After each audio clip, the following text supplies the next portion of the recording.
Hi, I'm Miss Richardson, recording this from room 203, the last classroom on the left on the 7th grade hall. I'm teaching on Team 7-3, and this year I teach 3 English Language Arts classes and 1 Social Studies class. All 4 of the classes I teach are at the Gifted Advanced level, and that is, of course, the level of work I expect from you if you are scheduled in my class. Looking forward to meeting you in person. If you see this once we've met, hey again. And if you're seeing this because you're doing some distance learning, hi, it's great to meet you. I look forward to us having a good year. Let me tell you a little bit about my expectations for face-to-face learning, but also if you're working from home. You will need a Chromebook. Those are provided to you, of course, by the school. You need to pay that $25 technology fee, and you'll pay that to your homeroom teacher. And I need you to bring your Chromebook to class daily if you're doing face-to-face instruction. And obviously, that Chromebook is how you will access virtual learning if you're learning from home. When you come to this classroom, your Chromebook needs to be charged. It is a real difficult situation to try to plug in Chromebooks at the few plugs I have in the room. So please take it home at night and charge it overnight so that it's ready for the next day. Let's talk about cell phones. Cell phones have a place. They are important from time to time. Here is when they don't have a place. When I am instructing, when you are supposed to be doing work, and a cell phone is not required for that.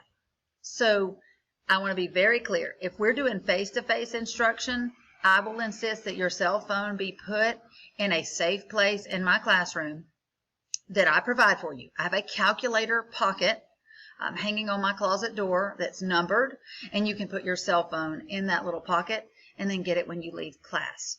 We very rarely use cell phones in my class because we're using Chromebooks.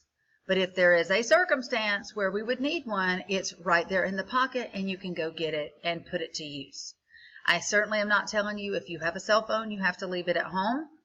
You can do that, but I know a lot of you bring them to stay in contact with your parents if you have a change of, getting home situation, or if you have some sort of emergency. But using it in class is not allowed in my class.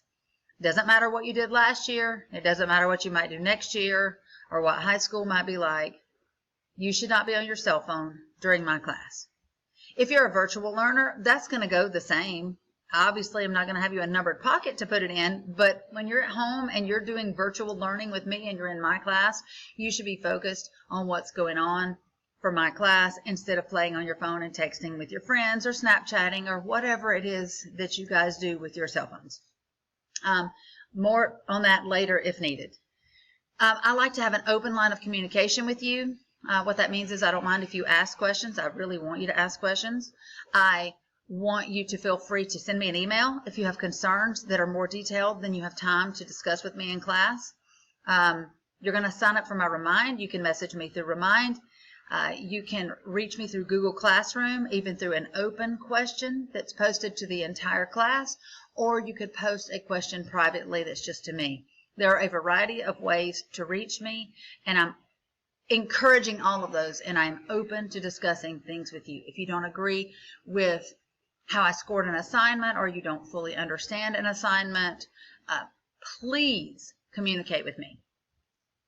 I ask for mutual respect. I'm going to respect you for the human being that you are, which means we're going to have differences of opinions, differences of attitudes at different times, but I can respect if you're having a bad day, I can back off. Same for me. If you and I just cannot see eye to eye, we can agree to disagree and move on, but there can still be respect within the agreeing to disagree. So I am asking that you come to this class open to reading new things, trying writing in different ways, and being open to hard work. And let's move forward with 7th grade and tackle this 2021 school year that has got to be better than the 1920 school year, right? And then I do ask, I'm just going to reiterate this, that you work hard. That when you're in my class, that you are working to your full potential. If you have been scheduled on my team, Team 7-3, that means that you have been found to be capable of doing gifted or advanced content level work. That's what I expect from you. I don't think I should have to chase you down for your work. I don't think I should have to tell you 42 times to turn something in, or that it's due, or that it's missing. I think you should just take care of that yourself. And that everything you put your name on and turn in to me is you saying, Ms. Richardson, this is the very best I could do. Now will you please evaluate it? All right. Let's talk about some class supplies that you need, whether you're in person or working virtually. I need you to have a binder where you keep up with your work, so that if you do some work on notebook paper, you keep it in there. And if you're face-to-face with me and I give you a handout, you can keep it in there. I would just recommend making a binder for English language arts. And then if you also have me for social studies, stick a divider in there and make half of that binder then for social studies. So if you have me for first block ELA and fifth block social studies, you just have the same binder and you would just go to a different section. I think that's easier. If you want to have different binders, different folders, that's totally up to you. I'm not going to get hung up on those kind of details. But for those of you who are wondering what I think you can share a binder between the two classes. You're going to need notebook paper in that binder for the times that I am going to have you write on notebook paper. We're going to do a lot of digital work, but we're going to also need paper as well. You're going to need pencils. Here's my recommendation. Mechanical pencils, because they don't have to be sharpened if you're here in the classroom, because you're not going to be allowed to use a classroom sharpener at this point. If you get wooden pencils, get yourself one or more, I would recommend, individual handheld pencil sharpeners. Sometimes they have them that are cute and electronic and you put a battery in them and they do it for you.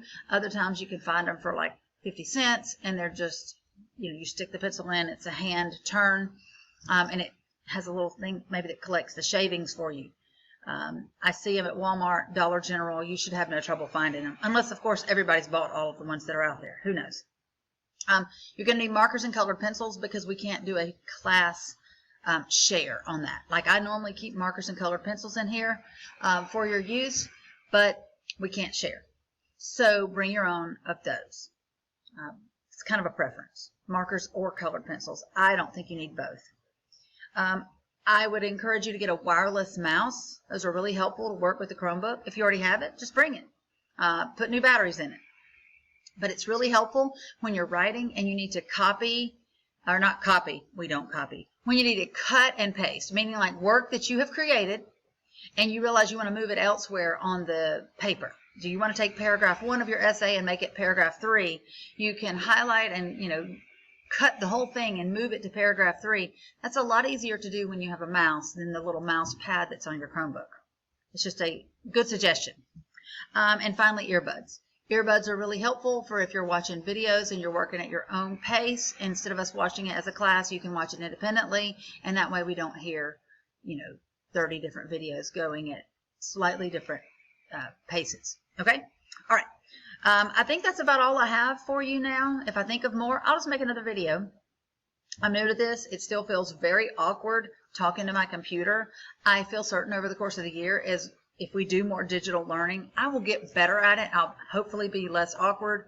You'll be used to it, and we'll get through all this together. And I hope I can get to the point where you guys are recording videos back to me if we really are working from a distance from one another. But I do want to say this. No matter how our year goes, if we are doing face-to-face all year, if we do virtual learning from a distance all year, or if we do a hybrid so that we're here part of the time and we're away part of the time, however it goes, whether you are watching this and you just saw me in class, or whether you're watching this and you are doing the distance learning from home, I want to remind you that we are going to remain respectful, responsible, and reliable rebels, because that's what we are here in Haralson County, and we're going to roll with it, and we're going to make the best of this, and we're going to learn, and we're going to learn a lot together, and we're going to have some fun, we're going to have some laughs, and we're going to have some great discussions. And I hope, if nothing else, you realize this year that you actually do like English language arts, and you really did learn a lot in social studies. That's what I hope that you can say when the year ends. Have a great day. See you soon.